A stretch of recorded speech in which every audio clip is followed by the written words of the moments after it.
begin the 17th chapter of Masechah Shabbos. Here we go. Kol hakelim nitalim b'Shabbos. Okay, so all vessels can be moved on. Rabbi Reich, are you sharing? Are you sharing the text? Oh, let me do that. Thank you very much, Jerry. Let me share my screen. Okay. One moment.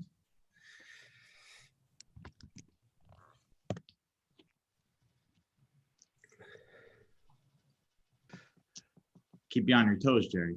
Here we go. Let me pull it up.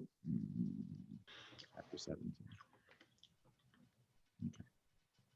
Here we go. Share screen. Kol hakelim nitalim b'Shabbos. That all vessels can be moved on Shabbos. V'dal sehen imahen af api shenispar ku b'Shabbos. So, and you could even move their doors. Okay, so let's say you had a vessel that had whatever it might be, a little safe or something, where the top of the safe, the top of the box popped off. So it needs to be reattached. So you can move the box, you can move the cover of the box, the door on Shabbos. Okay. She'ein adomin le'daltos habayis, because you can't compare these types of quote unquote doors to like the door of a house, which we'll have to talk about why moving the door of a house would be Muksa. Because the door of a house was not quote unquote muchan, it wasn't prepared. Okay, so we have to define exactly what's going on there. This Mishnah is jumping right into you already knowing what is the concept called Muksa. It's assuming you know something already. We touched on Muksa back in the 4th chapter. A little bit we touched on Muksa, but not in this kind of detail. So let's take a moment to investigate what is Muksa. What is the term? Number one, what does the term mean? Why the rabbis made such an institution? And how do we paskin? Halakhically, what are we supposed to do on Shabbos? It's a Yiddishism that I try and I try, but it doesn't always work to train my kids that when they're learning about Shabbos, when they learn new things on Shabbos, they learn things that are allowed to be done or not allowed to be done. So anything not allowed to be done is called, it's Mukteh. It's Mukteh to turn on a light on Shabbos. No, it is not Mukteh to turn on a light on Shabbos. It is usher to turn on a light on Shabbos. It's prohibited to turn on a light on Shabbos. Mukteh is a very specific type of rabbinic prohibition that applies on Shabbos. What is this rabbinic prohibition? So what it is that there is a prohibition against moving something on Shabbos that wasn't set aside for Shabbos. We'll talk about why in a moment, but that's what Muksa is. That's what the word means. The word Muksa comes from the word Huksa. Huksa means set aside. That if something is not set aside, then it is prohibited to move. Now, why is that the case?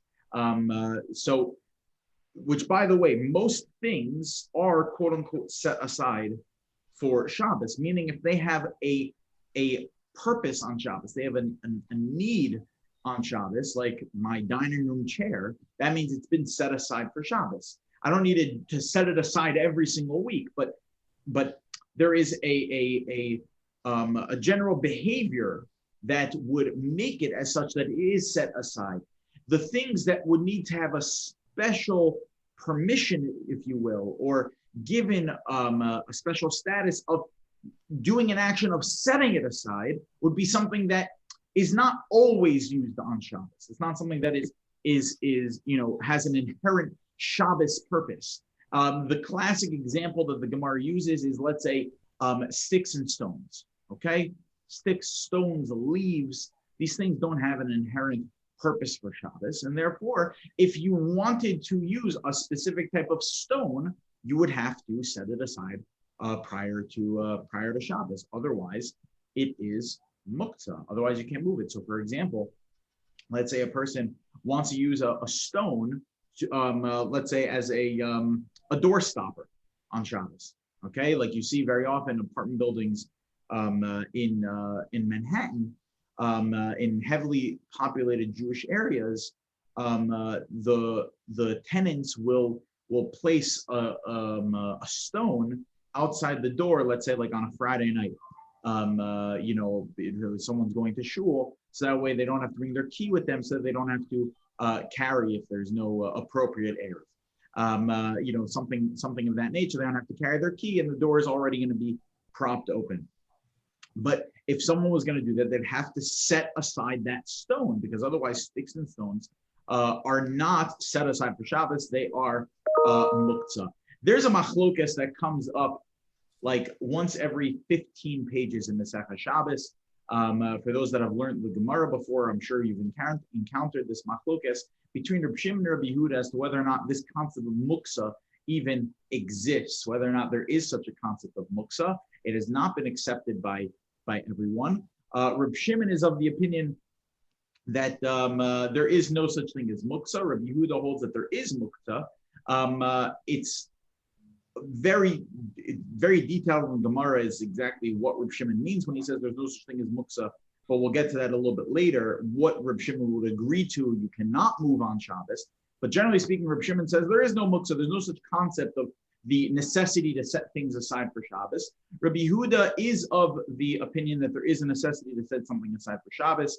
And it's a machlokas that comes up, all the time in Masechah Shabbos. Rabbi Shimon and Rabbi Yehuda are kind of like the main players throughout Masechah Shabbos. They have this major machlokas about Muksa. They have a major machlokas that we've discussed in the past about malacha she'eina tzrich legufa, doing a prohibited labor not for its intended purpose on Shabbos, or davar she'ein miskaven. You do a labor on Shabbos, prohibited labor on Shabbos without knowing that it was going to be a prohibited labor on Shabbos. Also a machlokas in Reb Shimon and Rabbi Yehuda. Reb Shimon and Rabbi Yehuda are like the main players of Masechah Shabbos, and this is just another example of that. So why did the rabbis establish Muksa as to be something that is prohibited? So if we take a look at the Rambam, because the Gemara doesn't necessarily make it very clear. The Gemara seems to indicate that there are different things, maybe depending on the Muksa. So, but generally speaking, what is this concept of Muksa? Why did the rabbis establish that you can't move certain objects on Shabbos? So says the Rambam in Parashah Dalid, Halacha Yud Beis. The Rambam says, Asru Chachamim Letaltal Miktsas Devarim b'Shabbos. The rabbis prohibited a person from carrying certain types of things on Shabbos, even indoors. We know, of course, that there's a d'oraisa prohibition. There's a biblical prohibition of carrying things outside if it's not within an enclosed area like an eruv. But even inside, the rabbis prohibited moving or carrying certain things inside. What would be the reason for such a prohibition? Like the same way you carry them during the week. So says the Rambam, why is it that this is prohibited? Amru uma im hiziru neviim v'tzivu shelo hilchuch b'Shabbos hiluchecha b'chol. That just as the Nevi'im, the prophets, established that a person's activities on Shabbos must be different than their activities during the week. Namely, as the pasuk says, Im tashiv mishabar lecha asot chafsecha biyom kochi v'karata l'shabbat oneg v'kdosh anay mechubad v'chudato ma'asot darchecha umsor chafsecha v'daver davar. That on Shabbos, your mimsor chafsecha, the things you do, v'daver davar, the things you speak, have to be different than that which happens during the week. Shabbos is different. It is a holy day and needs to be treated as a holy day, and therefore your activities cannot be mundane activities. They need to be different. Therefore, says the Rambam, well, if that's the case, that your activities can't be the way that you act during the week. The things you speak about on Shabbos cannot be the things you speak about during the week. So then says the Rambam, Kal v'chomer shelo yetildo b'Shabbos ketildo b'chol. Therefore, the things you carry on Shabbos have to be different than the things you carry during the week, meaning they can't be mundane. Kedei shelo yeh b'yom chol be'enav v'yovel lahotzi avanim u'kiyotz behen sharihu bit batel v'yoshev b'beiso v'makish davar she's asik bo. Says the Rambam, because Shabbos could end up looking no different than any other day. If there's no restriction on the things you do inside, then it's not going to look any different. And the Rambam uses an example of, let's say, a person who is, let's say, an elderly person, been retired for a very long time, doesn't really venture outside the house much. Even to go to shul is a problem for them. And they're home, and they have an aide that helps them. So the aide brings them food. The aide does the laundry. The aide, and it's just, so what does he do during the week? He's just sitting and reading, or, he's eating, whatever. He does his regular activities. But then he's not cooking during the week. He's not doing laundry during the week. So does Shabbos really look that different? Shabbos and the rest of the week look exactly the same. So therefore, the rabbis needed to make it that Shabbos, no matter who you are, is going to look like a different day. And therefore, they established that, you know what? You should only move the things. You have to be conscious about Shabbos. You have to be cognitive on Shabbos. And therefore, you have to be thoughtful about even the things you pick up and move. You can't just pick up a pencil. You have to think about what I'm about to pick up, why I'm picking it up, etc. So this is the Rambam's opinion as to why certain things are prohibited to move on Shabbos. Why is there such a concept called Muksa, which we'll discuss the details of in a minute. The Rabbid, though, disagrees. The Rabbid, as we mentioned in the past, when the Rambam wrote his work, he writes in the introduction, when he wrote his Mishnah Torah, he writes that, I wrote this work as a way to codify all of Jewish law for the Jewish people. And therefore, if you really need to know anything about Judaism or Jewish law and practice, really all you need is my book, the Mishnah Torah, and you should have a Tanakh, so that way you should know our history.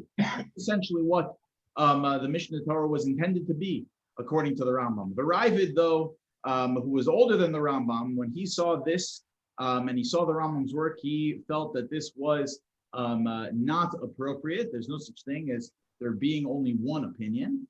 And he took it upon himself to point out inconsistencies or discrepancies, mistakes, and the like that exist in the Rambam. And pretty much on every page of the Rambam, you find one of these comments from the Ravid, and he actually writes in the introduction to his work, the Hasagos HaRavid, the annotations of the Ravid. He writes in the introduction, some kid wrote a book and he's got no clue what he's talking about, and I'm going to show you.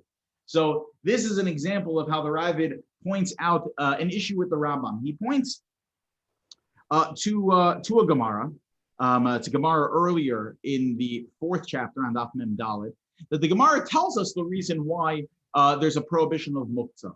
That it's not because Muktzeh is supposed to look the way, that it's not so that Shabbos has to look different than the way that a regular weekday looks, but there's a very specific reason why you can't carry.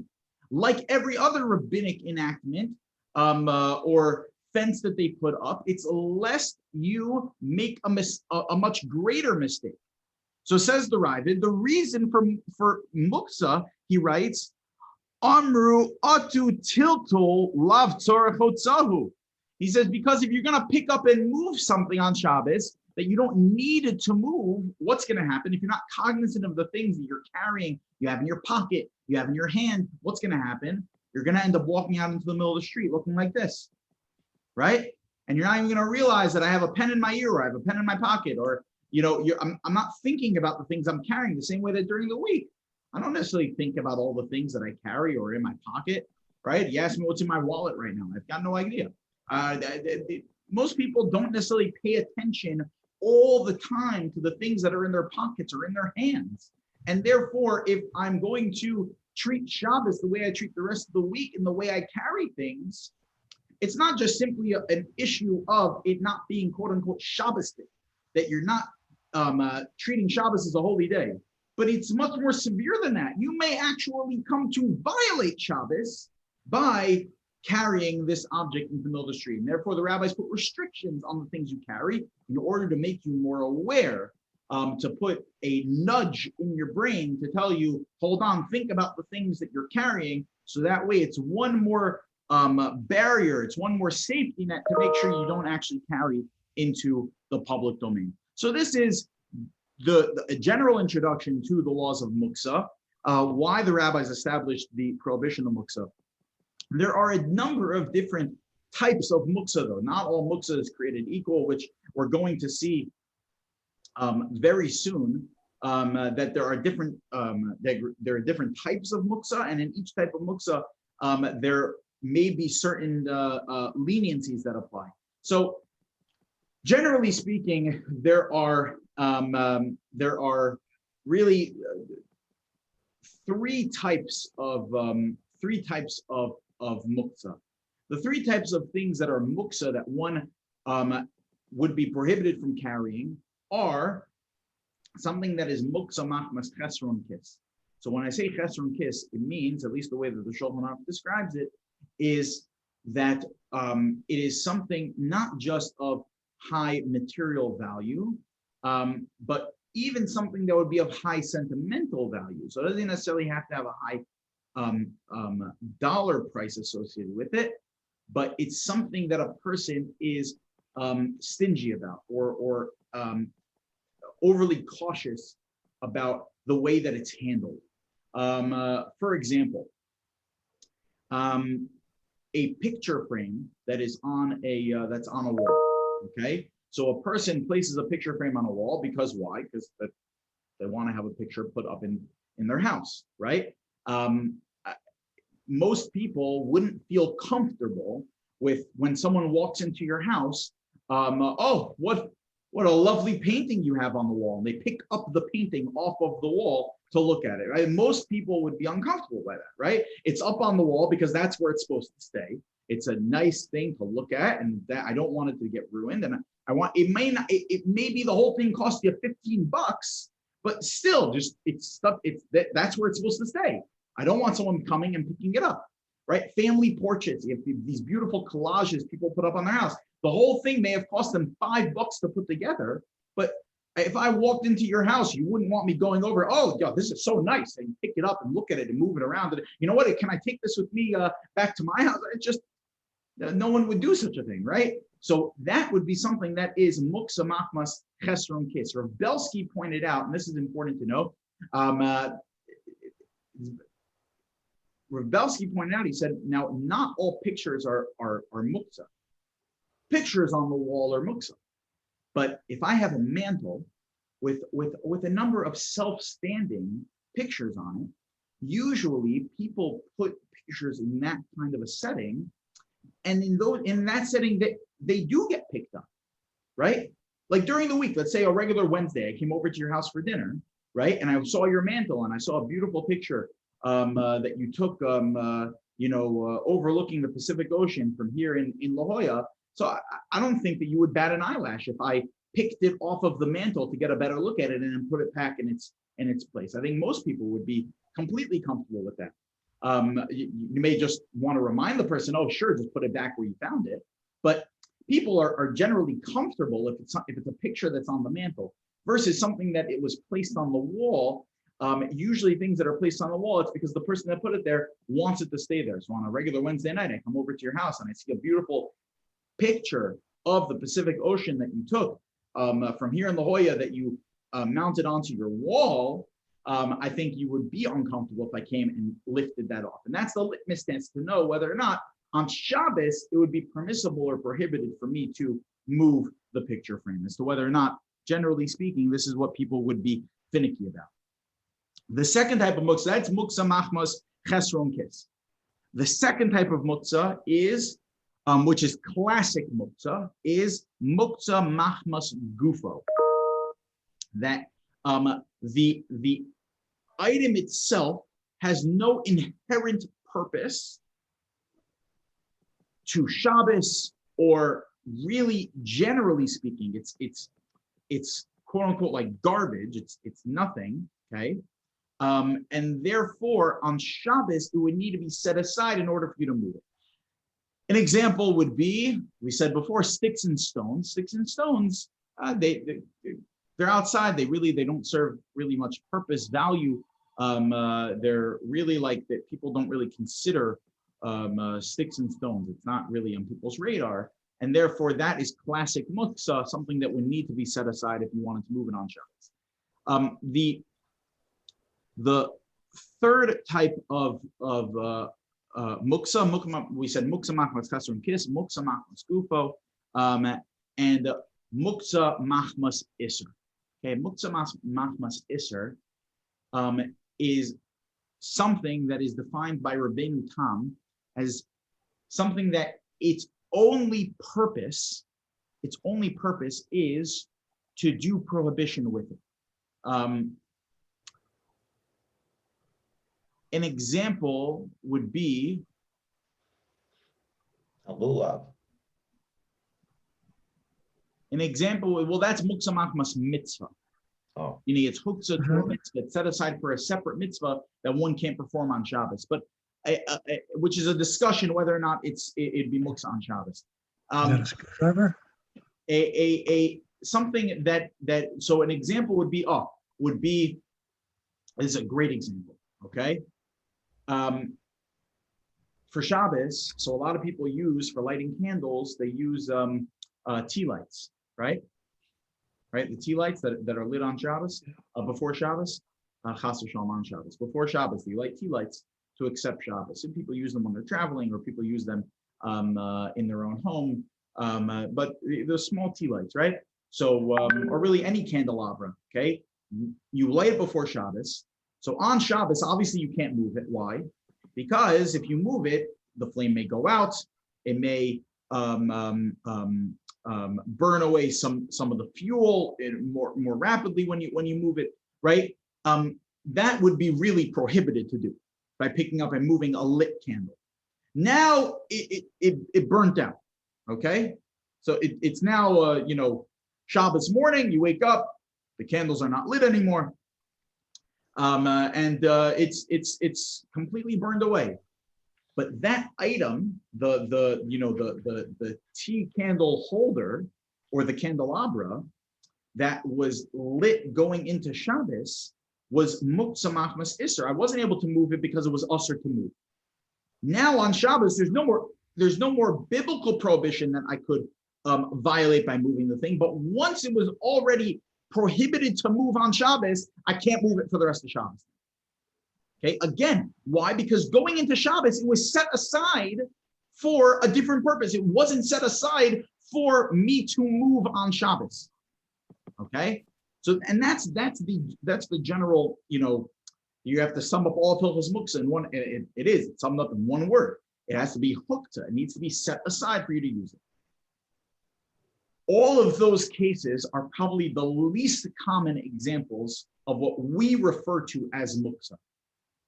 There is another type of item you're not allowed to move on Shabbos that is usually erroneously referred to as quote unquote Muktzeh, that in reality is not under the category of Muktzeh, but it's its own separate category. And that's probably the most common example that we'll get to now in the second Mishnah. So let's take a look at the second Mishnah. The Mishnah writes the following. Notel Adam, Kurnas Lipatzea Bo Esa goes in that a person may take a hammer in order to crack open a nut. Vekardos Le Lachtoch Es Hadvela, and may take an axe in order to slice figs, dried out figs, Megera, Ligror Ba Es Hagvina, You could take a saw in order to slice cheese. I guess their knives weren't good enough to cut their cheese. It must have been some pretty high quality cheese. Magrefa ligrof esha groros, that a shovel that they use to scoop up dried figs or raisins from the bottle and the barrel. Esha harachas ve'esha mazleg latet alav lekatan, to use let's say I ran out of baby forks in my house, so I want to use a pitchfork to feed my kid. So it's such as that so you have that. Es hakush ve'es karkar litchov bo, use a spindle or something in order to use as a way to check ripeness of fruit. Machet shel yad litol bo coats, use some sort of a needle in order to remove a splinter. V'shal kasim liftoach bo es hadeles, another type of needle in order to unlock a door. There's a whole list of these things that one is allowed to move on Shabbos. What was this whole list? So the Rishonim point out that this list is a list of things that are called, and this is this fourth category, this separate category, okay, called Kli Shemalachto Le'Isser. So this is not Muktzeh. This is not Muktsa. This is called Kli, a vessel that Malachto, it's the labor you do with it, its intended purpose is Le'Isser, is for prohibition. Okay. So how do you define Kli Shemalachto Le'Isser? So the Rambam says, the Rambam defines Kli Shemalachto Le'Isser as follows. Their main purpose is for an Isser, but you're using them for something permitted? Right. So its main purpose is for Isser. That's exactly right. That's exactly what the Rambam says. V'yesh Kli Shemalachto Le'Isser. You also have something called the Kli Shemalachto Le'Isser. By the way, this is a completely separate chapter of the Rambam. Okay? The Rambam about Hilchos Muxa is the 24th chapter. The Rambam about Kli Shemalachto Le'Isser is the 25th chapter. Okay? Clearly two separate halachos, which will explain, the Gra is going to explain why it's so important to recognize that they're two separate things. Yesh Kli Shemalachto Le'Isser. There are some utensils that are used for prohibition. And these are things that you use for something that would be prohibited to do on Shabbos. Okay? So, and that's exactly what this whole list was, right? A hammer. What do you usually use a hammer for? Not to crack open nuts. What do you usually use a hammer for? Building. Building, right? You use the hammer to build a wall, okay? You don't use a hammer to crack open a nut usually. Most of the time, you use it for something that's prohibited. What do you usually use an axe for? Usually use an axe to cut down a tree. You don't usually use an axe to slice cake, right? So if that's the case, then says the Rambam that it is based on the Gemara that it is prohibited to move such an item because it is not set aside for Shabbos. Okay, it was not Muxa l'Shabbos. So then, if that's the case, why is it then that one is allowed to use it to slice open the cake or use it to crack open a nut, or the like? So the Rambam explains that because this is not something that its entire usage is only for Isser, okay? But rather it has a heter purpose as well, meaning 90% of the time it's used for something that's Isser. But there are those unique scenarios that you use this thing for heter, for permissible activity. In that case, when I need it, either litzorech gufo or litzorech mekomo, if I need it for its place, and that's what the fourth Mishnah says over here, in the name of Rabbi Yossi. Rabbi Yossi says, Kol hakelim nitolim litzorech V'shelo l'tzarech. Nehemiah Amar Eini Talan El l'tzarech. Oh, no. Hold on.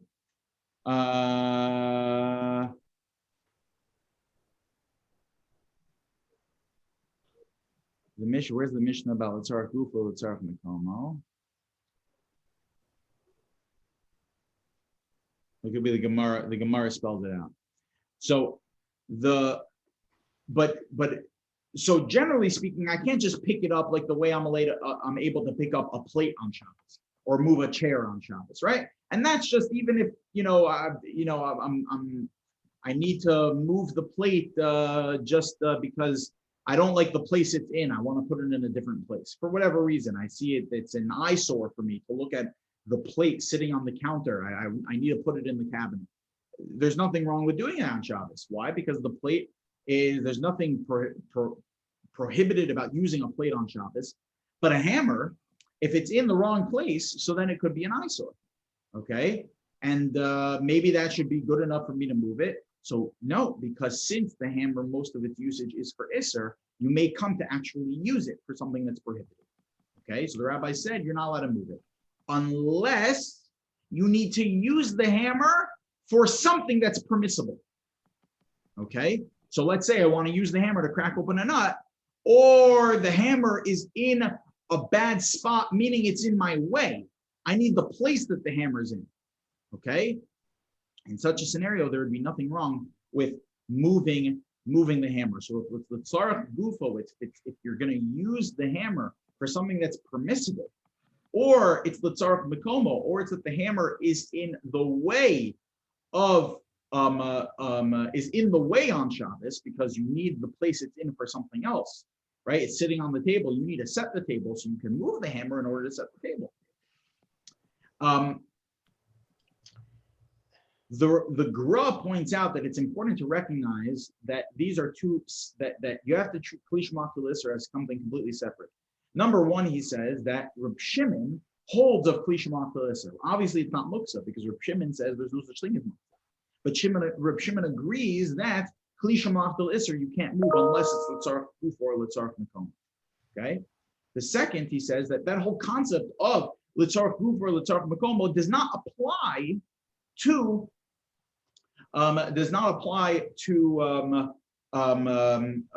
the other areas of Muktzeh, right? Let's say there's sticks and stones, okay? So if I want to set the Shabbos table and there's a big stone sitting on the table, okay, that's a problem. You have to figure out another way to move it. You can't pick it up and move it in the normal way. You can't.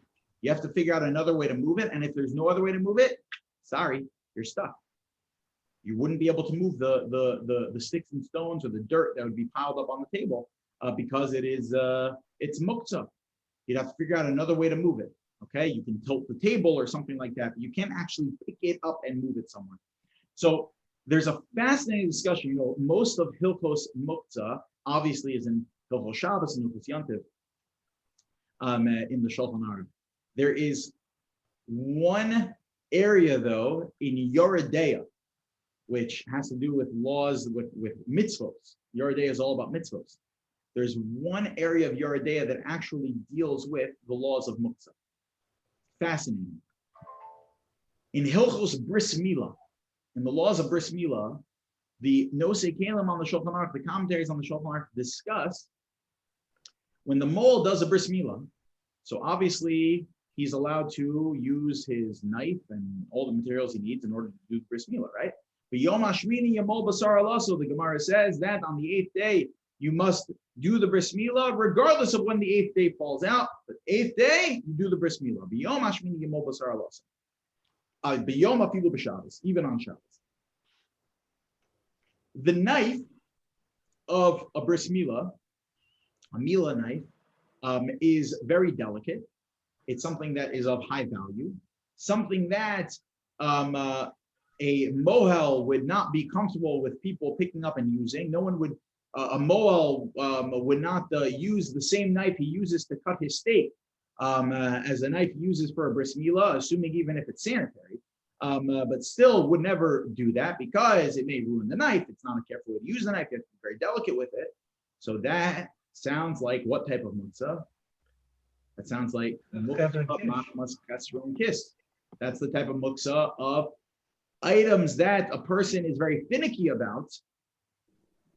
A person would not be able to move on Shabbos, like the picture frame on the wall. So the Mila knife. So I understand to do the bris milah, okay, that's a gzeres hakasa, that the Torah tells you, b'yom hashmili yemol basar Allah, so you have to do the bris milah. Okay. Now the bris milah is over. So Mol takes the knife, takes off the arla, still has a knife in his hand. What does he do? It's Muxa. Bris milah is over. Did everyone hear the question? So now I can't walk around with it. I can't move it around. It's Muxa. I don't have the heter of Litzarach Gufa and Litzarach Mekamo. I don't have the permissibility of the fact that, oh, I picked it up because I needed it. Now I can put it away. Or that, oh, I need the place it's in. The place it's in is my hand, right? So I need to put it away in order so that I can go back to using my hand. But it's not kli shemakol iser. It's not that last category of items that are used for prohibition most of the time that you could use for permissibility. It's a very special knife. It's a knife that he wouldn't want anyone to touch. It's Mukteh. It's not kli shemakol iser. It's Mukteh. In Mukteh, there's no permissibility to move. So now that the meal is over, it now has become Mukteh. So what's the story? So Rabbi Kiva Eger points out in Hilchos Mila and Siman Reish Samach Vav in Yeridea. So Rabbi Kiva Eger points out, he says, well, a mohel needs to be very careful to, right when the bris milah is done, that you take the bris milah and put it in you put it away, meaning you put it in a safe place as soon as the bris milah is done. Now, how does he even have the right? Let's say the bris milah I'm doing over here, okay? And now I need to put the knife away on the other side of the room. Now, what gives me the right to even walk over the other side of the room? So again, the whole purpose of Muktzeh is for a person to be cognizant. So says the Ramah that if let's say I made a mistake. This has happened to me before, okay? I actually, the first Shabbos of my rabbinic career, I was in a shul in New Jersey, and it was my first Shabbos that I was, first drush I ever gave. This is my first Shabbos as being a rabbi. I walk into shul, and I recognize that in my back pocket is my wallet, okay? So the rabbi brought his wallet to shul. Okay. So what do I do with my wallet? All right. It's happened to me since then. All right. Or you come into shul and your phone is like this. All right. Or you have a pen sitting here. Okay. So the pen is easy because it's a kli shemakol iser, right? Because a pen has multiple purposes. I scratch my head, right? A pen has multiple purposes. So that's less of an issue. But the phone, the wallet, those would be Muksa makmas kasram kiss. So what am I supposed to do? So the Ramah says that once you're already carrying it, now you're cognizant again, because now you recognize you're doing something wrong. So therefore, says the Ramah, as long as, of course, you're not going to be carrying into a Rishus HaRabba, you're not going to be violating any prohibitions, you can take it and put it in whatever spot you want to put it in. Once you put it down, though, obviously you can't pick it up again. But you could, once you're holding it, so now you have the ability, you have the right to be able to place it down again in whatever place you would see fit. Muktzeh is, as the Rambam said, a critical takana because it really brings home the whole concept of the fact that Shabbos is supposed to be a different day than any other day. The things we talk about, the things we do on Shabbos need to be different, and that is exactly what the whole purpose of this concept of and this halacha of Muxa is. We didn't get to everything in the 17th chapter. There's more, but this is the basic. Concept and theme that's in the 17th chapter. All right, we'll stop here. Yeah, Jack. So for those who, what I've been doing is following